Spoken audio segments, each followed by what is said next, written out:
Tahukah kamu beberapa bahan pangan seperti minyak, kopi, biskuit, dan lain sebagainya yang diekspor dari Indonesia ke beberapa negara seperti Bangladesh dan Tunisia harus aman dari kontaminasi zat radioaktif.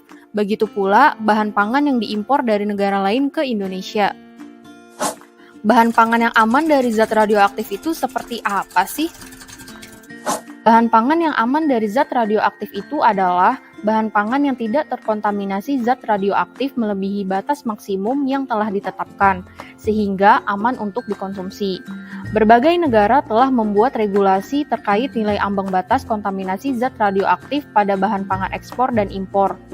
Contohnya di Indonesia, batas maksimum kontaminasi zat radioaktif pada bahan pangan impor menurut Peraturan Menteri Kesehatan Nomor 1031 Tahun 2011 untuk zat radioaktif iodium 131 pada pangan bayi sebesar 50 becquerel per kilogram, pada susu dan olahannya sebesar 100 becquerel per kilogram, serta pada buah dan sayuran segar sebesar 1000 becquerel per kilogram. Sedangkan untuk zat radioaktif cesium 137 pada pangan bayi sebesar 100 becquerel per kilogram, pada susu dan olahannya serta air minum dalam kemasan sebesar 150 becquerel per kilogram. Pada buah dan sayuran segar, ikan dan hasil laut lainnya, daging, serealia, serta pangan lainnya sebesar 500 becquerel per kilogram. Kok bisa sih suatu bahan pangan terkontaminasi zat radioaktif? Dari mana ya asalnya?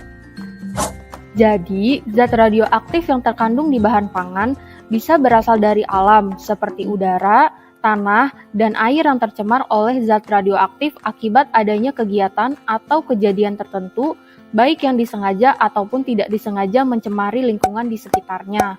Contohnya, pengujian senjata nuklir di kawasan Pasifik, atau karena adanya kecelakaan nuklir seperti yang terjadi di Chernobyl pada tahun 1986 dan Fukushima Jepang pada tahun 2011. Apa ya yang terjadi jika kita mengkonsumsi makanan yang mengandung zat radioaktif melebihi ambang batas?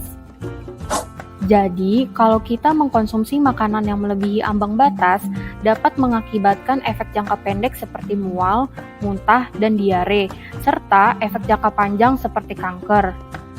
Oleh karena itu, setiap bahan pangan yang diimpor atau ekspor harus telah tersertifikasi bebas kontaminasi zat radioaktif. Bagaimana ya caranya untuk bisa mendapatkan sertifikasi bebas kontaminasi zat radioaktif untuk bahan pangan?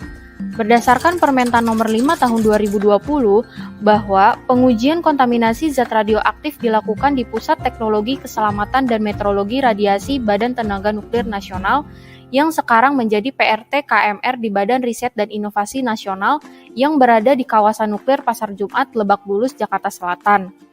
Zat radioaktif pada bahan pangan yang diuji di PRT KMR biasanya adalah jenis zat radioaktif yang terikat pada komponen lingkungan, seperti cesium 137, cesium 134, iodium 131, dan strontium 90.